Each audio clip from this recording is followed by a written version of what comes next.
It's 5 to 7. He looked to the heavens when he heard the engines hum. A sky full of planes and each one with a bomb. And they're gonna wanna drop them on. Well, hello and welcome to Islands at War. Here, this is Keith Bengelli, of course, and I'm joined by... Nicola here. Morning, Keith. Yeah, morning to you. Yes, we are recording early in the morning because this is part 2 of December 1942, when we're recording this on the 31st of July. So it's not particularly Christmassy, but it is very December-y. So first up, I'd like to say that I made an error in part 1 where I intimated that the book that Herbert Winterflood had written covering the period from the start of the war up to the end of 1942 was the sole book that he produced on the subject. But Nick has corrected me, and I'm absolutely love being corrected on this because it means there's another book for me to try and search down. So that Herbert does, or has written, or did write 1943 to 1945 in a second book. So that will be one of my chores today. Well, it's not a chore, but it's one of my missions today. Okay, Nick, straight on. Reverend Ord, in December 1942, writes about slave workers. The Reverend notices as he walks down St. Julian's Avenue, which is one of the main thoroughfares in St. Peter-Port, the groups of slave workers awaiting return to France, and when they go off, they're replaced by others, and they're all in a terrible state. And he notes that, to his knowledge at the time, there are at least 78 buried in the Full-On Cemetery, which is a large cemetery just outside St. Peter-Port, not far from Ord's house. 78 at that point, Nick, and are they still there? I have no idea, to be honest. That's not something I've looked at. I'd imagine probably not, though a lot of bodies were exhumed post-war and taken back by their families to where they came from. Well, I've got to do some family research in the Full-On, so I'll include that, and we'll report back that later. But I think you've got something along those lines there from diarists. Now, this is an unpublished diary. Ambrose Robin, who was a senior civil servant here. So Ambrose noticed similar goings-on, and he said he'd been up to Hauteville. Well, firstly, he said the weather was fine and he went to the office, which actually for December 42 was probably one of the luckier days. And he said he went in because he'd had a conversation with Sherwell last night. He doesn't actually say what the conversation was. And he went up to Hauteville, so that's on the outskirts of St. Peter-Port. Those that know it, Victor Hugo's house is there. He said he noticed many houses formerly occupied by labourers were closed. And he said many left the island last night, more are leaving today. Also horses, wagons and military equipment. By all accounts, the Russian men, women and children in Alderney are having a very rough time.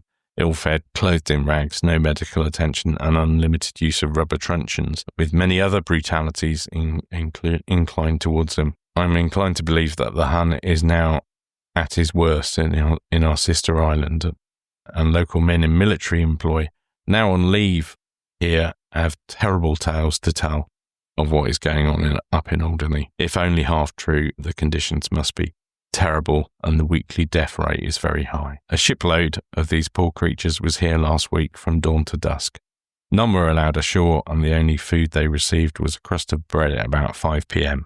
before the boat went on to Alderney. Yeah, it does talk about local men witnessing some of this, local men being up in Alderney. So we know that there's a lot of controversy around what happened in Alderney in terms of scale. Yeah. But without doubt, it wasn't a pleasant place. No, to go. Definitely not. And, there were work parties that were sent here, people from Jersey, Guernsey, France, that were sent up there. In fact, in the first part of this, we talked about the rumours about the Germans leaving. One of the ladies had been told, well, don't worry, your husband will be coming back from Alderney soon because we won't need him up there.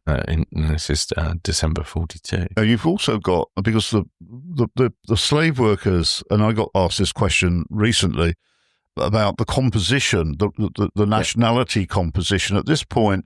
What was still amongst the slave workers, and I'm making a distinction between slave workers and an OT, organisation tone. What's the combination? There was lots of Spaniards still. There were Spaniards which Franco had expelled into or given to the French as prisoners. So they'd been held in southern France. Vichy government had then passed them on to the Germans. There were French Algerians, prisoners from all over the place, basically wherever they'd swept them up from. And Russians, of course. Lots of Russians. Russians and Ukrainians. Which is going to feed into here, our Jersey diarist, Lesotho. I think you've got quite a bit here on the Russians in Jersey. Yeah, I mean, Lesotho talks about there being quite a few Russians at large in December 42. I like the phrase he used, apparently having taken French leave from their camps. Yeah. Not a phrase I'd come across before. He said, for some curious reason, there doesn't seem to be a huge amount of effort going into rounding them up. Now, there were notices published about Russians being at large and things like that, and that you mustn't aid them, but they were going around, they were causing havoc because, of course, they were having to steal food and just generally causing problems. But it seems also that their overseers, their so-called masters, were officials from the organisation Toad. And it's almost as if organisation Toad were orchestrating this as a sort of form of food gathering. So they sort of let the slaves out, almost hope that they will then, presumably, and then they will cream off a bounty. Well, potentially, or just that they don't have to feed them. I mean, the other thing that Lesotho talks about down in Jersey is that during recent visits to the RAF, the guards in charge of Russian workers were apparently more worried about their own safety rather than making sure that the Russians were either in a safe place or that they prevented them from escaping. So a whole load of them did a runner, and some of them, Lesotho talks about, some of them had been rounded up, but there were still quite a few at large. The notices in the paper asking for the public cooperation in locating these men and promising that there'll be no harsh punishment for them, which, unsurprisingly, Lesotho said, yeah, I doubt that. Yeah, I mean, one can't expect anything other than brutality to be meted out onto these poor people. I mean, my grandmother talked about seeing, slaves being driven along the roads over here, and that always, left a terrible impression upon her. And of course, you've got to remember, if people did give food to these people, and not that they had much food to give away themselves, but some did, there could be harsh punishments. I'm thinking Marie Ozanne, who was a lady that was in the Salvation Army, who eventually died as a result of her treatment by the Germans. Yeah, Gran was spoken to a couple of times for throwing potato peelings and that, and because she said you see the slaves walking through along the forest road, she explained to me once, and she threw all this stuff. Of course, it created mayhem where people were diving all around the road and starting to fight, and so she got into quite a lot of trouble. Yeah, and Lesotho also talks about the reiteration of the threat of punishment as published last January for anybody refusing to supply goods or do work for the Germans, which ties into part one of what we were talking about. And then he goes on about the wireless sets and about them bringing them in again, which we talked about in part one. Back in Guernsey, Louis Guillemette, just a quick reminder, Louis Guillemette, we're now mining his diary, excellent diary. Louis Guillemette was the sort of liaison between the controlling committee and the German field commentateur, I think that's how it's pronounced. And so he was privy to a lot of what was going on and then subsequently what went on. And Louis Guillemette, records himself seeing a foreign worker lying in the plantation at the halfway. Of course, this is just an area between St. Peter Port and the bridge, the town in North Guernsey. And he writes that this poor slave worker was lying there all day, and it was either dead or dying. And it was later confirmed by a local doctor that the poor chap was in fact dying, and he was covered in lice. And Louis Guillemette says, he was completely uncertain what eventually happened to the poor devil. And this was a sight that one saw, people just lying in the street. Yeah. Moving on, we have here the strange tale of a man aged 92 found in a minefield. An inquest returned a verdict of death by misadventure after a man aged 92 died after being injured by landmines. The deceased had gone for a walk and had wandered into a minefield, although it was noted that the gentleman had been warned of the danger. Then he had climbed over the barbed wire fence to get where he was found. Local Dr. Bisson told the inquest that the injuries sustained were not in themselves life-threatening, but shock and extreme old age had contributed to this man's passing. So it sounds as if he possibly had a bit of dementia, bit of hunger in there. And you think he was hurt by, for not to be life-threatening in itself, bit of shrapnel or something? And it's quite possible it was just a bit of shrapnel or something like that. But the newspaper report, it was a chap called Mr. Henry Roubiliard, and he was from Granbrook. Now, he died on the 6th of December, but he'd actually gone out for a walk on the 30th of October. Now, he lived with his son, Mr. Theo Roubiliard. He said, his father's health was good and his mind was quite clear. And Mr. Henry Roubiliard, not to be confused with the Henry Roubiliard that wandered into the minefield, it's that good old thing of the first son being named after the father. His son said that his father lived in part of his house, did his own cooking, etc. But on the 30th of October, his father had gone for a walk, and other witnesses had frequently warned his father against him wandering through the minefield in the neighbourhood. But his father must have climbed over the wire fence to get where he was found. When seen in hospital, he admitted having been in the minefield. Okay, so when whatever happened on the 30th of October, it was quite some time before he succumbed. Well, over a month, which is probably why the doctor's saying it wasn't life-threatening in itself. Okay, now this one terribly sad. I mean, sorry, Nick. Terribly sad. I mean, it may well be that he just got to the point where he'd had enough. Yeah. And of course, even then, it wasn't a quick end. The poor man that lingered on. Now we move on to this. This caught my eye, and I sort of wanted Nick's thoughts on this. This is foreigners in hotels. Reverend Ord notes that there's a close watch on hotels, on boarding houses, and registers are regularly checked by the Germans on non-Germans who may check in there. I mean, Nick, who was actually coming to the island? That people weren't just passing through casually, were they? I mean, why were the Germans afraid that there might have been agents on the island? There's a few aspects to this. So firstly, this was an order which came out of the command in France. It covered France's northern France as well. I'm sure it was promulgated throughout the whole of France anyway, but because we fell under the command of northern France, this order got sent out here. But it's not just because of that. Because they were obviously worried about mainland Europe, SOE agents or downed airmen, etc., or some other people being dropped into France spying. So that's why they were doing it there. But they were also worried about that here because obviously we'd had Operation Basalt.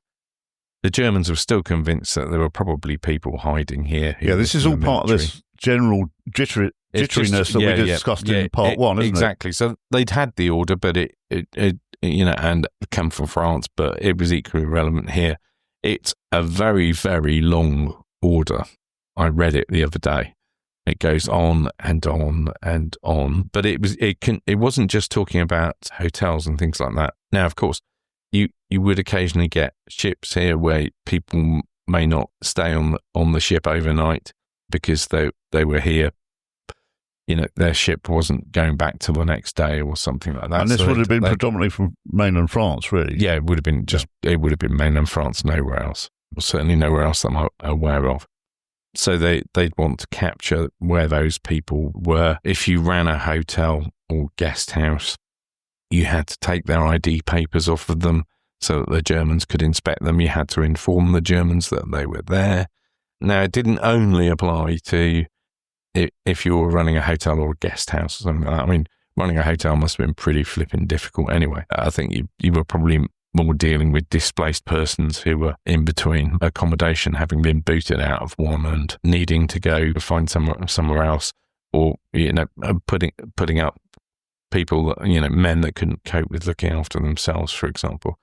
But it also covered things like religious orders, hospitals, retirement homes, that sort of thing. And there was also, of course, the threat of if you don't do this, guess what? Yeah, could be punishable by death. Yeah.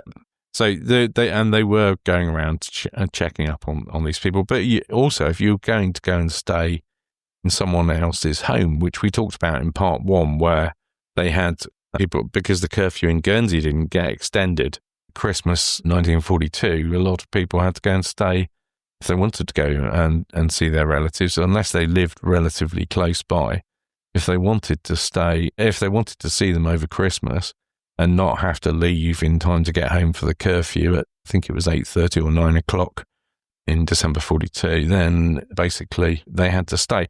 Now, in theory, you were supposed to fill out forms if you were staying overnight at someone's house.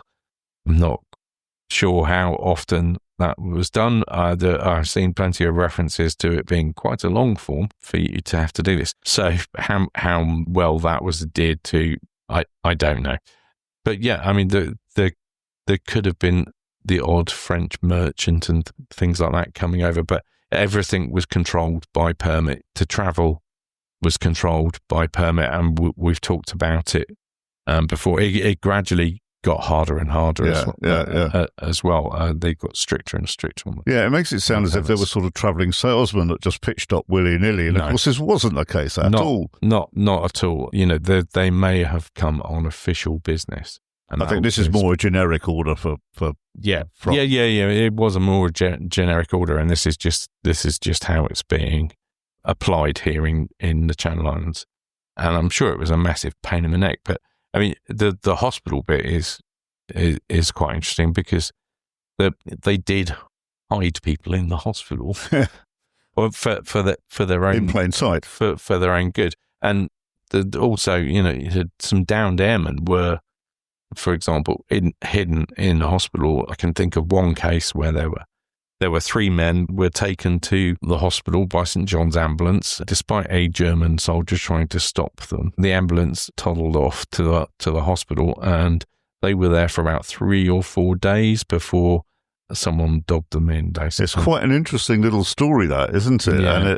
And I've read it myself recently. We'll have to sort of bring that one out into the light, I think. Yeah, it was an Irish nurse that gave them away.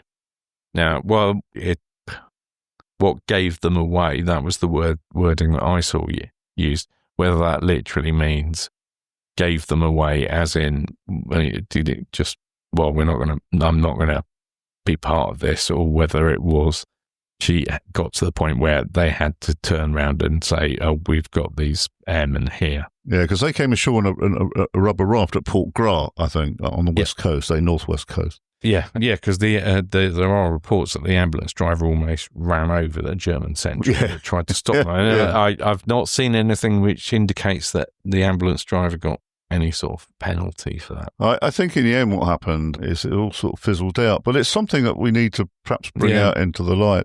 Perhaps we might need to do a bit of a deep dive into a downed airman and things like that. And St. John's ambulance, that would be good as well. Absolutely. Right, we'll be moving to Jersey or staying in Jersey? Anyway, in the Channel Islands. A murder in Jersey. Reverend Ord again writes that the press, Guernsey Press, carries a report from Jersey that there had been a murder. 2 men believed to be Russians attacked a shopkeeper and his sister. The man subsequently died. Now, you've got something again from our Jersey diarist, Mr. Lesota. Yeah, again, he talks about this and says that this man was killed, his sister was badly injured. They were trying to prevent a burglary. Unsurprisingly, given what we've just said, believed to be by Russians, although there were occasions more than once where things were automatically blamed on being Russian slave workers or other slave workers, and it was in fact actually Germans. Lesota says the Russians, although officially our allies, are even more unpopular than our official enemies. We know they're deserving of sympathy in that they have been brought hundreds of miles from home, but been ill-clad, badly fed and vilely treated by the German overlords. But the advent of some 2,000 of them has resulted in a state of affairs which may be not exaggeratedly described as a reign of terror in the west of Jersey. They have been given some clothes from evacuated houses, but you have to watch your clothesline all the time because they'll be nicking your stuff off the clothesline. Because they needed to clothe themselves. There's numerous accounts of even the paid OT workers. I can think of one who was here. He worked for 6 months. He was a Frenchman. He came here as a sort of volunteer. He came here to work with a view to escaping. When he finally did escape, albeit not from Guernsey, he ended up going back to France. He reported that he'd had just the one pair of underpants, suit and shirt to wear the entire 6 months that he was here in Guernsey. So, yeah, not surprising that stuff's getting nicked off of clotheslines, etc. And the SOTA also talks about burglaries, cattle food being stolen, seed potatoes being stolen, and basically anything that they can get their hands on is getting taken. There is a newspaper article as well which refers to it. The Evening Post reported that Mr. E. Le Gresley of Overdale, St. Peter, Jersey, had died through heart failure, injuries caused when believed to have entered his chimneys. He'd been stabbed 9 times, mostly in the groin and posterior. Very good place to be stabbing somebody. Yeah. None of these wounds were fatal, apparently, according to the coroner, although the coroner said that it was his weak heart was unable to stand the strain of this sustained assault, and he died following a hemorrhage. He was 63 years of age. His sister was also injured in trying to defend him at that point of this report, was still undergoing treatment. It said that Jersey police had started an intensive manhunt to discover his assailants. And at the end of the article, it says, we take this opportunity to remind the public not to come into contact with foreign labourers, as announced in a recent order. This sorry happening in Jersey will point out the danger to everyone. Yes, I mean, this was an occurrence that happened in Jersey, and it's the particular press report is in the Guernsey papers, but they're using it as an example, really, not to get involved with foreign nationals. Yeah, it was repeated in the Guernsey Evening Press. Okay, we move on to charcoal burning buses. It was announced that the bus services were being enlarged as charcoal burning vehicles were being deployed. One of the new routes linked the Rohays, St George, Kingsmill, Gillet Road, and St Saviour's Post Office, an odd route, but there we go, for all of you listening that know your Guernsey. Passengers were told that they must tender the correct fare for the journey, so the driver of this travelling bomb didn't have to worry about giving out change. The services were available every day apart from Monday, as this was the day the vehicles were maintained. But this, I think, didn't run for too long, Nick, in the end. No, it did. It sort of did, but I'm not really quite sure how useful it would have been, because by the time we get to the 12th of April, 1943, there's an announcement that the morning bus services are going to stop. So, I mean, if you look at the route to Plymouth, that means it leaves the earliest one would leave town at 12:30, just after midday, and come back from Plymouth at 4 o'clock.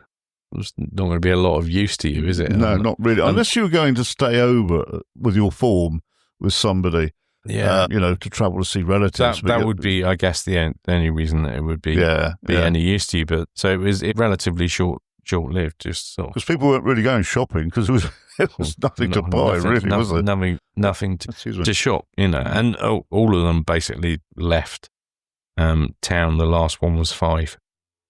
Okay, we move on to, we've got something on plane shot down by Alderney, but we'll get to that in due course. Convoy attacked. Louis Guillemette records German reports of 20 Spitfires with bombs attacked a convoy off the southwest of Jersey, with one vessel sunk and others damaged. Not Spitfires, I don't think, Nick, but you can fill us in with this. They weren't Spitfires, and I guess people wouldn't have, particularly in the case of this aircraft, then they wouldn't have seen this type of aircraft before. And that includes Germans, because it's a German report. Well, so what Guillemette is recording is a German report. So the Germans themselves probably thought they were Spitfires. They were actually Whirlwinds, which looked nothing like a Spitfire. Okay. So they were twin-engined aircraft, and it had a bit of a troubled career, shall we say.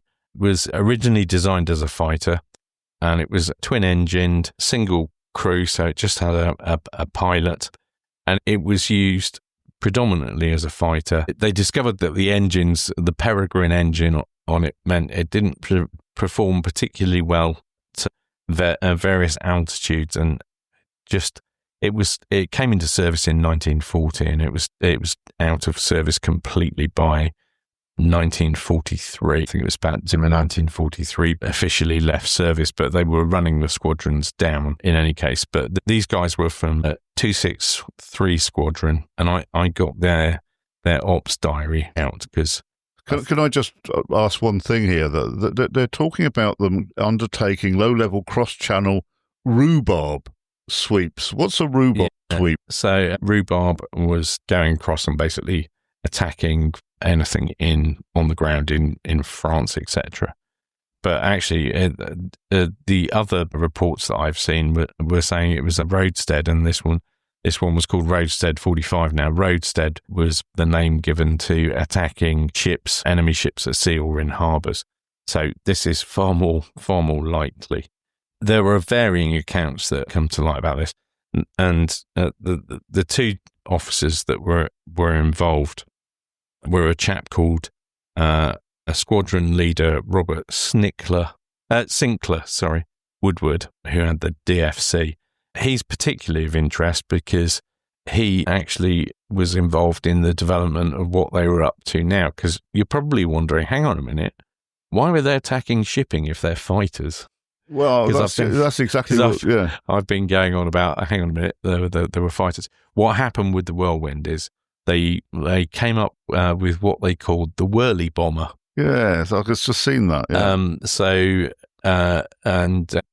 Yeah. Squadron leader Woodward had actually been one of the people who was involved in coming up with the concept of fitting these aircraft with a £500 bomb to go and drop those. And so they were involved in attacking 263 Squadron, sent a number of aircraft to carry out this attack. And we've got a few accounts.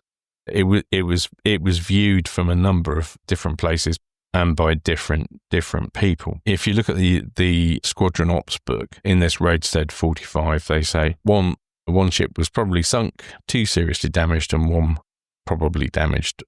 But Warrant Officer McPhail, Royal Canadian Air Force, is missing, presumed killed in action, and Squadron Leader Woodward, DFC, is missing, in circumstances which lead to the hope he may be a prisoner of war.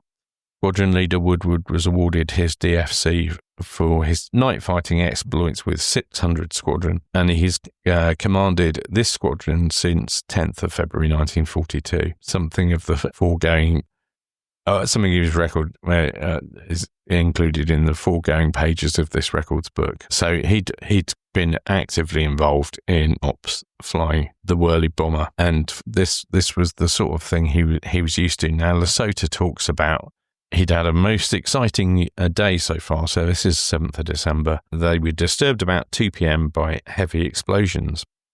Now, you weren't supposed to go outside in the course of what the Germans called an emergency, which was basically bombing, or if there was an attack on the island. Well, as we know, Lesotho's not bothered about such things. I mean, there are other good reasons for not going outside, such as falling shrapnel, exactly, and stuff like that. There's a report that on the day there was, because just about everything was opening up by the sounds of it, that at some points there was shrapnel falling like hail. But Lesotho's not bothered about this, and he goes hurtling out and reached a vantage point to see one of the damaged vessels coming into the harbour. And he says, it must have been a very near miss, for her bows were flattened in, and the AA gun platform was at a peculiar angle with no sign of the gun itself. And he talks about a corpse, etc. And some of the other boats had smoke coming from them. He said, I think one was sunk, but I could have been so engrossed that I might have missed that.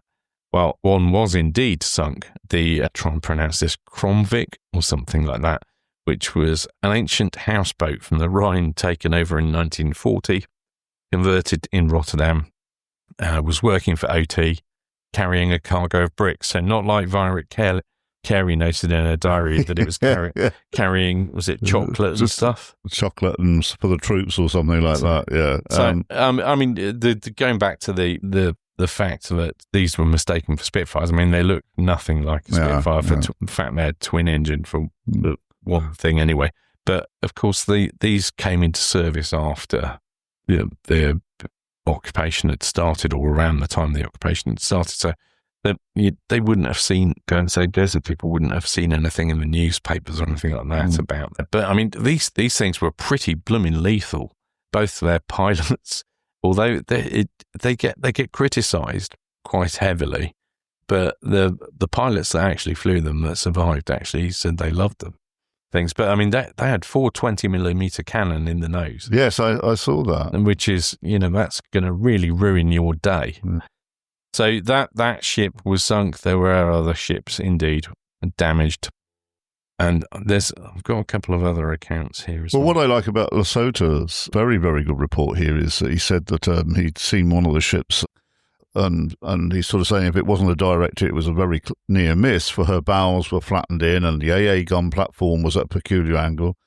There was no sign of the gun itself, and at least one corpse was laid on the hatches. And then other vessels came in with 5 bodies brought ashore by cranes, as well as quite a number of what he calls scuttlers, which had apparently been picked up out of the drink.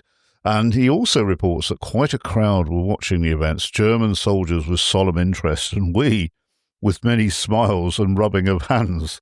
So, this made quite an impression on the crowd, as you can imagine, that the palpable loss of German life here, a successful raid. But there are a number of other accounts as well. Jersey War Tours have got a great article about this, actually. I'll stick it in the show notes. But, there was a chap who was, because this attack, these boats were on the way to Guernsey. The attack took place off of the coast near Corbière Lighthouse, and there was a chap called Mr. Le Balastier who was actually on the Corbière Lighthouse at the time, and he witnessed the attack, and he said it, unsurprisingly, being sat on Corbière Lighthouse, which is quite high up out of the sea, uninterrupted view because there's no land in front of you. He had a good view of the action. He said one Allied plane definitely crashed tail first into the sea, as near as I could judge 6 miles or so southeast of La Corbière. I saw no swimmer or rubber dinghy after the crash and think the machine was travelling at great speed and went straight to the bottom. The time of the crash was 1:20. A bitter cold wind, so anybody would have been carried well out to sea if they had indeed survived. And there's a plaque. You've got a picture of a plaque here that is placed at Noirmont. Yeah. That's correct. Yeah, there is a plaque to these 2 pilots, which is in Jersey, which was dedicated by the Royal Air Force Association Jersey and Channel Islands Occupation Society to these two men from number 263 Squadron. Okay. And then you've got a little, moving on from this, you've got a little bit here about brothers at Vaublay from the Channel Island Occupation Society. What have you got there, Nick? This comes from the Channel Islands Monthly Review from December 1942. And the Vaublay College has reopened in Guernsey under the care of brothers Victor and Lucien. The last time we heard, they had 55 boys there. I wonder if any conclusion can be drawn from this regarding the internal communications in the island, the Vaublay being 3 miles from town. Okay, so this isn't the Channel Island Occupation Society review. This is that's my fault. Channel Island Monthly Review. Yeah, which is a UK printed magazine that kept all the Channel Islanders in touch with one another. That's what it sought to do, isn't it? And it used to report on items that they gleaned from the Channel Islands. So they're, of course, wondering, well, where are these 55 boys coming from? If it's 3 miles from town, maybe internal transport situation is not so bad. But obviously they're only going on the information that they've got. So, of course, Vaublay College is where Blancheland School is today, up for those of you who know the island. By the little chapel. Indeed, by the little chapel. Right next to it. If that makes it any easier for anyone to identify where it was. Okay, so what's this here? Guernsey Islanders short of money, barter food and clothing. I found this in one of the London papers, where they're just reporting on the fact of coming on from the deportations. They're talking about 728 people going. Also, they were saying there's this information, they've obviously got some newspapers that have been smuggled out that talks about a shortage of small change. Most food, including meat and potatoes, is rationed, and also fuel, and that there's a barter system in place. And some of the key things that or bartered for. Okay. And then we have here, excuse me, an incident involving Wellington bombers here, which I think I set you off on the wrong the wrong course here because I put the incorrect squadron number, but you've rectified that. This is a bit puzzling, to be fair. So this originally came from, you had a reference that Louis Guillemette had talked about a bomber crashing up near Alderney, and it had leaflets on board. And you wondered if it was perhaps this Wellington. And I went up to the airport. For those of you in Guernsey, if you want to go and have a look, you'll be aware, no doubt, of the Allied Aircrew Memorial, which is outside of the terminal building at Guernsey Airport. Very impressive memorial it is as well. And inside the terminal building, just in the arrivals bit, near the tourist information desk, you can find they've got a screen, which is a touch screen thing, which is a virtual book of remembrance.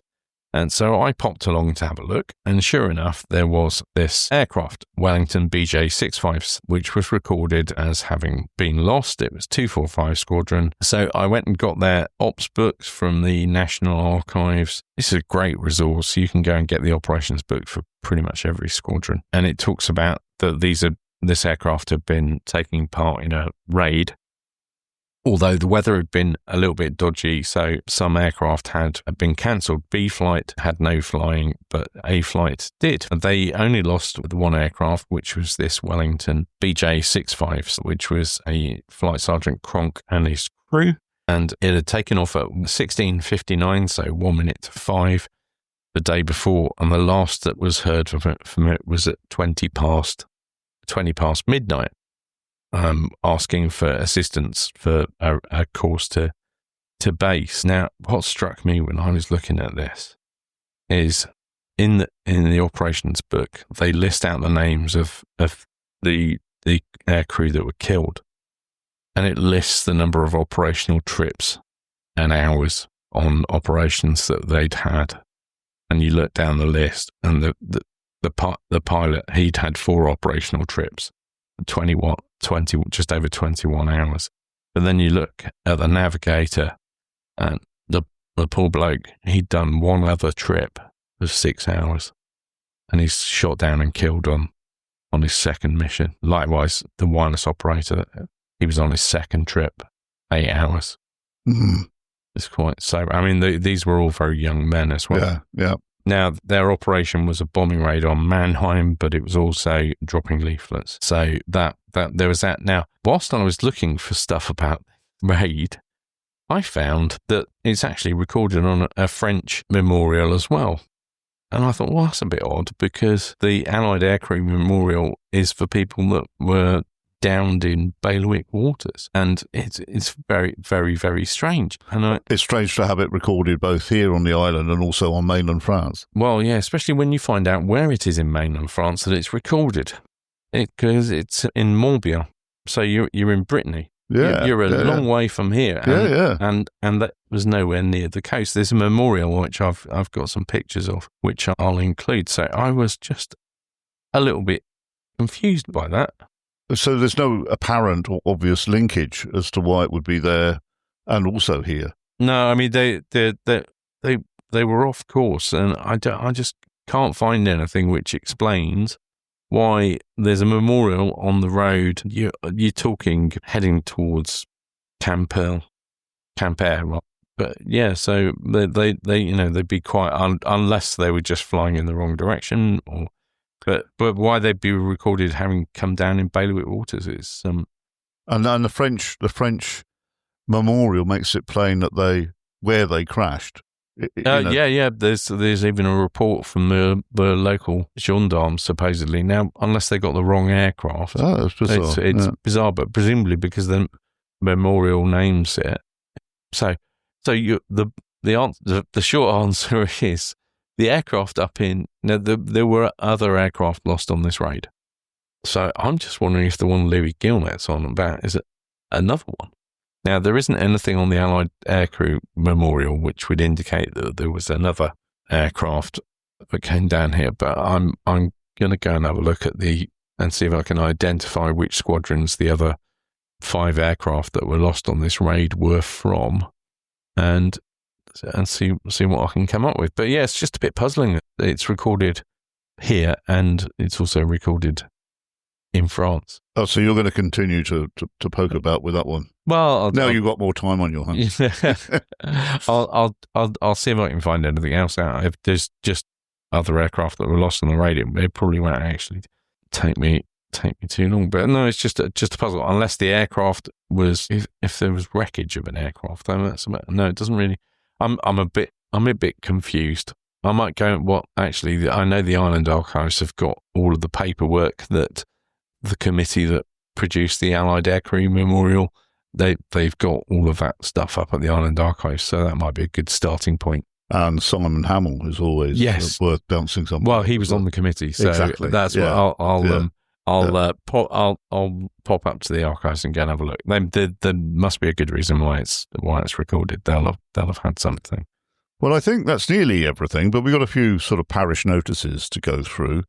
This has been part 2 of December 1942, so part 1 is up on the on the platforms, etc. We continue to get emails from people that are really interesting and some very kind comments. So thank you for all of that. And of course, we are always interested in hearing from anybody that has anything to say or ask about the German occupation of the Channel Islands. You can get hold of us on occupied@gnetradio.com.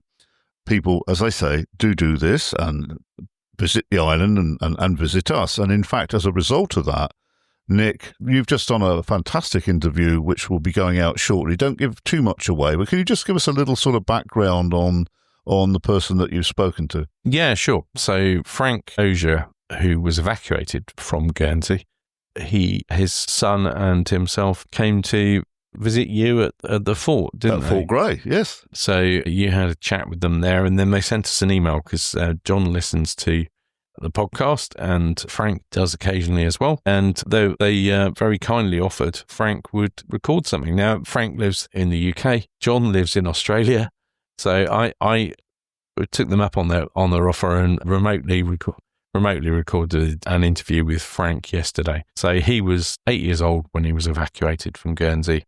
I'm not going to say too much more than that, but he's got some stories about what went on for his father whilst his father was in occupied Guernsey and his experiences of being evacuated with the Vale School. So we're getting a double insight, one on evacuation and life in the UK and his father's life here. Absolutely. Yeah. So he was evacuated with the Vale School, and by coincidence, Melva Stacey, who some of you may have listened to the episode I recorded last year with Melva. Melva was also at the Vale School, although she didn't end up getting evacuated and ended up staying for the occupation.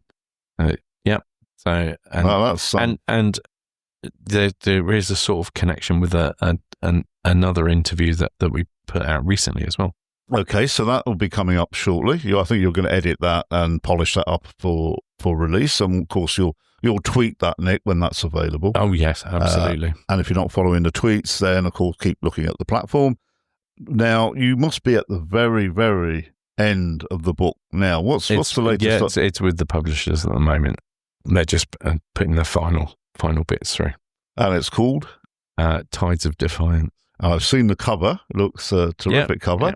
I'm very pleased with that. And when will people be able to sort of, will it be on Amazon, for example, things like that? It'll be generally available both through bookshops and Amazon, but there'll be more details nearer the time, also from the publishers as well. But we'll put some details out about that. Yeah, and if you wish to ask about that, in addition to what we've told you, of course, occupied@gnetradio.com.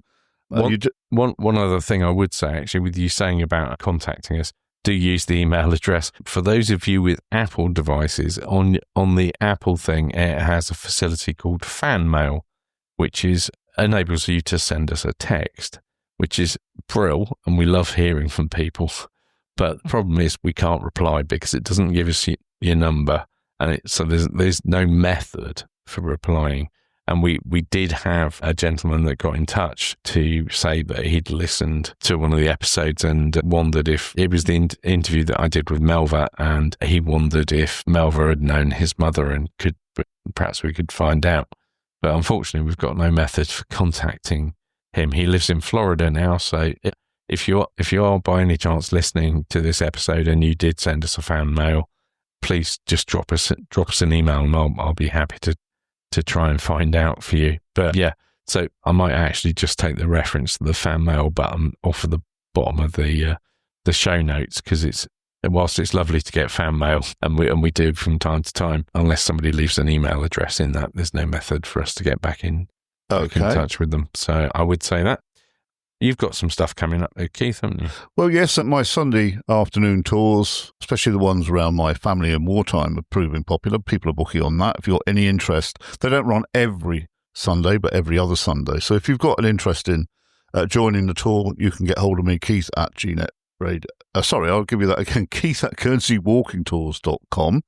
Also, I will have some monthly talks commencing. I think the first one starts, I'm pretty sure the first one starts on the 2nd of September, and it'll be at St Martin's Community Centre.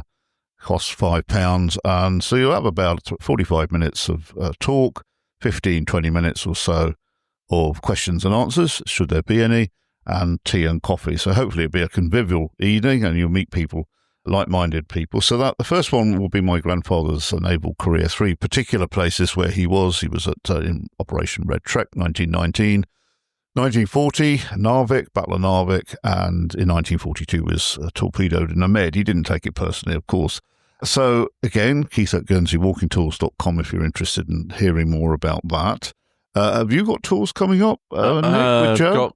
Got one coming up in September, which we're doing, which is around the Bordeaux area. So that's coming up. We'll be putting some stuff out around that. So do keep an eye out for that.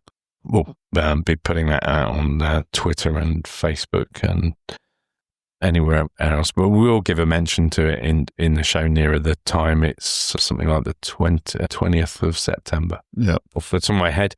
But unfortunately, I missed spotting this in time for an episode where I could mention it. But there's a great thing that I'm going to go along to this weekend, which is hosted by the Guernsey Military Vehicle Group. It's called Wheels of War Weekend, which is up at Battery Scharnhorst. Which is at Jerburg? No. Ah, okay. It's out at Route de Clos Landais. It's up behind the garage up at the Venture Garage. It's in the lanes down there, and they've very helpfully put a 3 words. I've been up there before for a tour around the battery up there because it's one of the Festung Guernsey sites. But they've got this Wheels of War thing where they're going to have military displays and stuff like that. Now, unfortunately, it'll have happened by this time this goes out. But I'm going to go up and chat to some of the people up there about some of the slightly unusual military vehicles that they've got. There's going to be some interesting stuff on display, and just have a bit of a chat with them about Battery Scharnhorst as well. So we'll be putting that out as a special at some point. And looking ahead to the end of the year in December, Nick and I have been asked to give a talk for the Guernsey Occupation Society. This will be the 20th of December at the Villiers Hotel in St Martin's. The talk kicks off about 2:00 usually, don't they, Nick? 45 minutes or so, cups of tea. And you and I will be chatting about, I think, things that we've sort of taken as a little bit of surprise while we've been doing research for this podcast. It'll be a sort of cornucopia of odd things that have raised their heads, and some of them yet to be fully resolved, I would say. Yeah, there are definitely some things that haven't been resolved, which we're still trying to track stuff down on that. Yeah, it's never ending. The German soldier called George Faller and the patois speaking, possibly. Yes, and. We obviously, it's a little way away yet, but we'd love to see people come and talk to us about the podcast. So I think really we've sort of come to the end of December 42. It's not been too Christmassy. Not much to say about Christmas in 1942 anyway. We might actually, though, I think, well, depending on how many other extra episodes we put out, we might actually get Christmas 43 synchronized with Christmas 2025. Yeah, I think we can. Well, we'll give it a whirl anyway. Yeah. Nick here with a bit of an update. Since Keith and I recorded that episode of the podcast, we've been able to share some news which we've been aware of for a little while, but had to keep under our hats. We've been invited along to the Imperial War Museum in London to take part in their IWM Podcast Live Festival, which they ran the first one of last year in 2024. We're really pleased to be invited along. We're going to have a special guest. You can watch us record the podcast live at 10 o'clock in the morning at the Imperial War Museum. But there's going to be a whole load of podcasters there. So aspects of history will be there. Oliver Webb-Carter is going to be interviewing Tessa Dunlop and Ian McGregor. Authors of History podcast, Ian Pegg's going to be there as well, interviewing some authors about their books. For You, the War is Over, a great podcast which comes out every Friday, which deals with prisoner of war escapes. I find those absolutely fascinating. There's some great stories where they talk to various relatives, etc. But when they're at the Imperial War Museum, they're going to be joined by Claire Derry and Dr. Victoria Taylor. So that should be well worth attending. Cold War Conversations will also be there. Does what it says on the tin. Ian Sanders covers all things Cold War, including Brixmas, which is one particular interest of mine from the Cold War, British commandos and the chief mission to the Soviet forces in Germany, etc. And talking about the volatile military intelligence secrets which are undercovered under the guise of a liaison. War Movie Theatre are going to be there. I love their film reviews, anything from Casablanca, A Bridge Too Far. It's great. So they're going to be joined by the Guardian sketchwriter John Crace, kicking off First World War month. Scandalmongers podcast host Phil Craig will be there recording as well, with author Sonia Purnell talking about her book Kingmaker, Pamela Churchill Harriman's Astonishing Life. Jackson Van Uden will be there with History with Jackson. He's going to be talking to author Damian Lewis. History Rage are also there. The great Paul Bavel is going to be talking to various people. That's going to be well worth seeing. That one recorded. And Paul's always very, very entertaining. And The Forgotten War is also going to be there.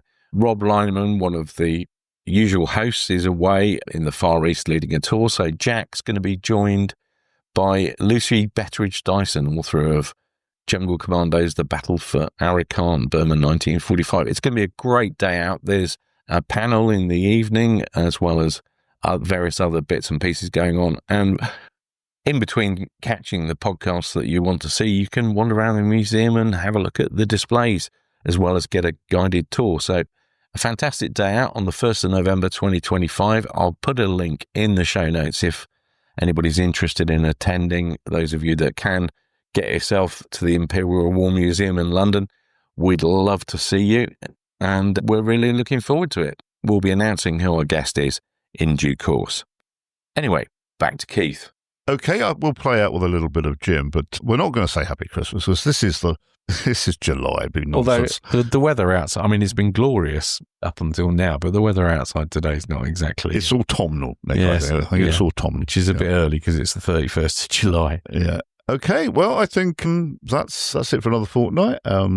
Frank's interview may go out as an interim special, but I think it's goodbye from Keith, and also goodbye from Nick Lingere. Bye, Keith. Thank you very much. Bye, Nick. 7. He looked to the heavens when he heard the engines hum. A sky full of planes, and each one with a bomb. And they're gonna wanna drop them on someone. It's 5 to 7. All his friends and family had gone, left on a ship 'cause they knew what was to come. But someone had to stay to carry on.